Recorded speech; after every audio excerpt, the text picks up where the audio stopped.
Alors on commence. Quels sont les tests? C'est quoi un test?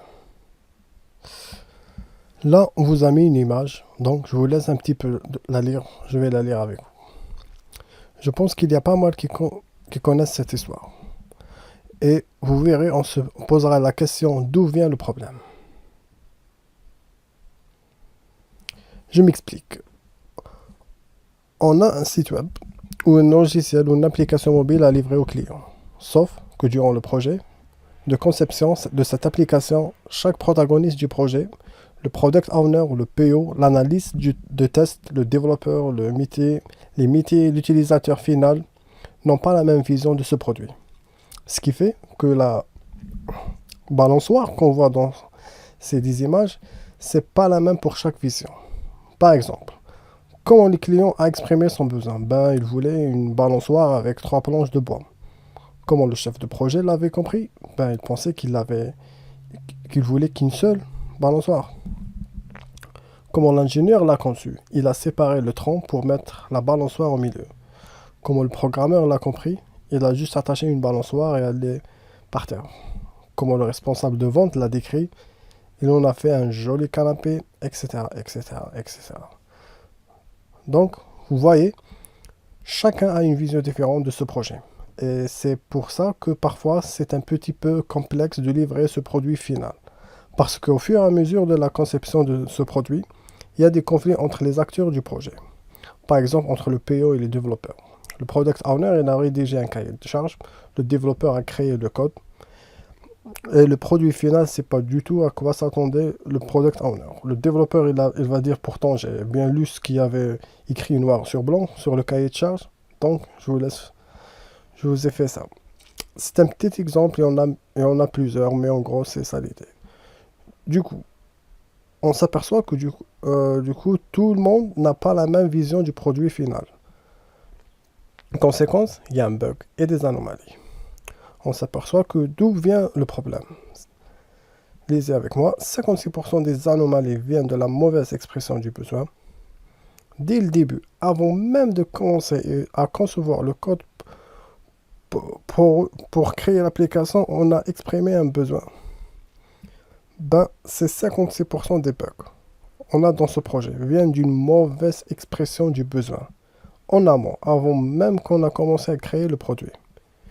26% des anomalies de ce que l'analyste a compris et spécifié, ça veut dire on a un analyste, il a compris les besoins, il a rédigé un cahier de charge. 25% un cahier de charge qui décrit ce besoin. On va trouver 25% d'anomalies de ce qu'il a compris et les autres n'ont pas compris de la même manière. Enfin, on peut penser que l'application qui ne marche pas, il y a des bugs à cause du code. Le code, ce que le programmeur a réalisé, représente 17%. Comme quoi, ça aussi, c'est un cliché. On va souvent parler d'exigence dans cette formation. L'exigence, c'est quoi? C'est une stipulation qui énonce des critères à satisfaire. Ça, c'est d'après la définition de l'ISO 24765. On s'arrête sur cette définition, je vous donne un exemple. Je veux pouvoir éditer une fiche de paye. Une exigence, comme son nom l'indique, ça annonce des critères à satisfaire. Aujourd'hui, je veux consulter mes comptes, j'ai besoin d'une application. Par exemple, je veux démarrer la voiture, j'ai donc besoin d'une clé, etc. C'est ce qu'on appelle une exigence. Cette exigence, elle peut être fonctionnelle ou non fonctionnelle. Alors, fonctionnelle, ça serait une exigence qui spécifie qu'un composant ou un système doit remplir. En gros, c'est la pure fonction du système. Je vous donne un exemple. Une exigence fonctionnelle, on le verra plus tard, mais que la machine à café marche. Pour que la machine à café marche, il faut que j'appuie sur le bouton ON. Voilà, ça c'est la fonction qui permet de la machine de marcher. A l'inverse, on a des exigences non fonctionnelles. Ça, c'est une exigence qui décrit comment le composant ou le système réalisera ce qu'il est censé faire. Donc là, on répond à la question du comment. Par exemple, l'impression doit se faire en moins d'une minute. L'exigence fonctionnelle, on veut éditer une fiche de paye. Ça, c'est la fonction.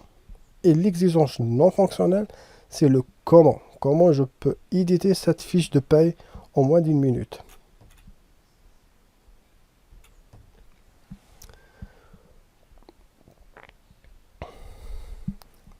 Toujours dans les objectifs de test varient en fonction du contexte. Si vous voulez que dans chaque projet, il y a des tests, et les tests ont des objectifs différents. Tout d'abord, ça peut être il peut être pour évaluer le travail produit. Dans un cadre logiciel, on vérifie fréquemment les exigences, les US, les user stories. On le verra la définition tout à l'heure. Ne vous inquiétez pas. La conception, le code. Dans un cadre logiciel, le code. On va vraiment faire un checklist de ce qui va être vérifié. Donc, on évalue le travail produit finalement. C'est pour ça qu'on fait des tests. Ensuite, on fait des tests pour vérifier le cadre des exigences. Ça veut dire qu'on a des exigences, une sorte de cahier de charge, et on veut faire des tests pour répondre à ces exigences. On va le vérifier. On va vérifier que l'objet testé, soit complet et fonctionne comme attendu. Toujours en lisant le cahier des charges. Le cahier des charges des exigences. Parfois même les spécifications, encore les user stories. On le verra plus tard. Ensuite, on teste non seulement. Ensuite, on fait des tests pour prévenir les défauts, pour anticiper les bugs, ou les défauts ou les erreurs humaines. On le verra tout à l'heure. On teste non seulement pour prévenir et empêcher les futures anomalies, et aussi pour trouver des anomalies au moment où on fait les tests. On fait le test. Ensuite, le test, on le verra plus tard, c'est un gage de qualité. Donc le test, on fait ça comme objectif d'assurer le niveau de qualité. Enfin, notre objectif du test, c'est de respecter les exigences légales ou standards, etc., etc. Il y a plusieurs objectifs, mais ça, c'est les principaux.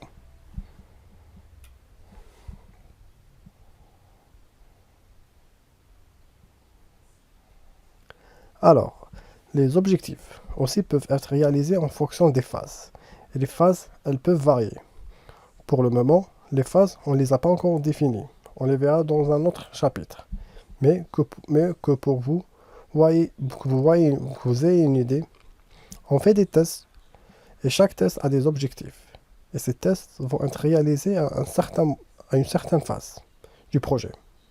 Il y a un ordre chronologique. Par exemple, notre objectif, c'est de trouver des anomalies. Du coup, à quelle phase de test on va faire les tests pour trouver les anomalies? Justement, ça sera sûrement dans la phase de test système, de test composant et de test d'intégration. Ne vous inquiétez pas, on le verra les définitions juste après. Un autre objectif de test, c'est d'assurer un niveau de qualité. Pour assurer un niveau de qualité dans un projet et prouver justement qu'on a bien assuré ce niveau de qualité, on va faire deux types de tests. Des tests d'acceptation et des tests opérationnels. Donc, retenez bien que pour mettre en valeur la qualité de l'application finale qu'on fournit, ça ne sera pas dans les tests système ou composants ou d'intégration. On va le faire, ça sera dans le test d'acceptance. Et pour vous comprendrez tout à l'heure pourquoi et quand on reviendra sur ces définitions. Ensuite, un autre objectif, fournir de l'information sur la prise de décision. À quel moment on va faire des tests pour fournir des informations pour la prise de décision? Ça sera dans les tests d'acceptabilité, d'acceptation et dans les tests automatisés. On reviendra sur les définitions tout à l'heure. Et enfin, pour prévenir les anomalies. Et la différence de trouver des anomalies à l'instant T, ça sera dans le but de prévenir les anomalies. Ça sera plutôt dans la revue des exigences et la revue des spécifications. Ça veut dire, on a une sorte de cahier de charge qui décrit l'application finale à fournir au client en revoyant ces exigences avant même qu'on commence à développer et faire des tests. On va pouvoir faire une revue qui nous permettra déjà de prévenir des anomalies.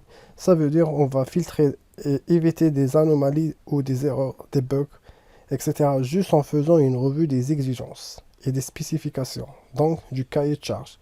On reviendra à ça tout à l'heure.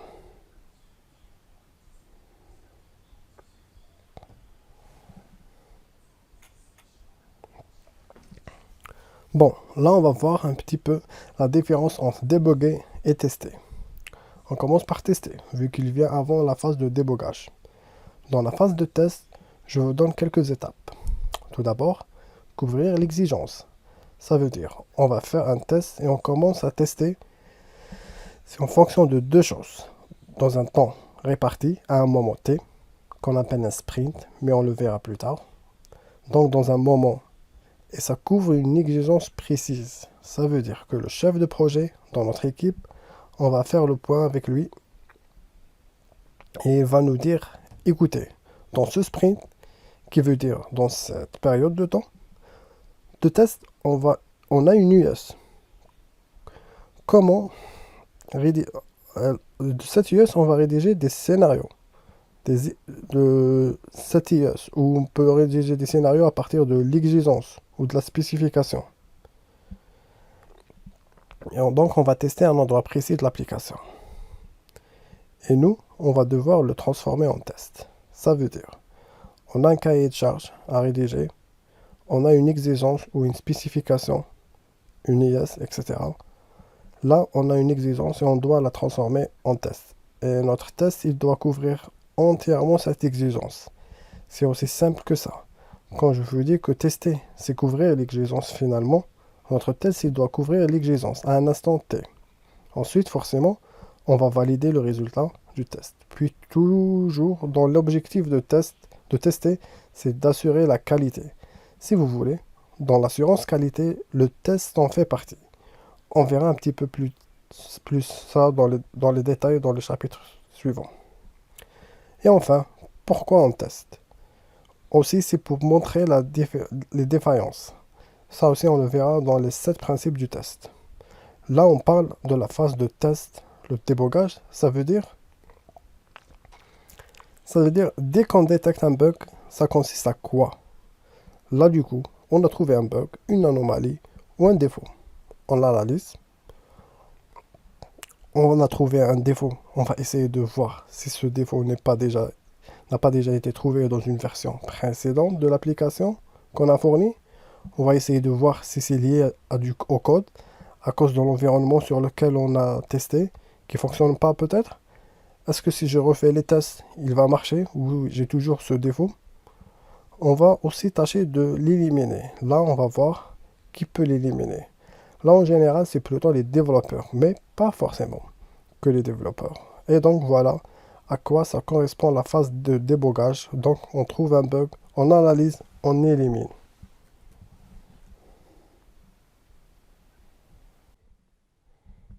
Abonnez-vous pour ne pas rater les prochaines vidéos. Les amis, un petit j'aime, ça fait vachement plaisir.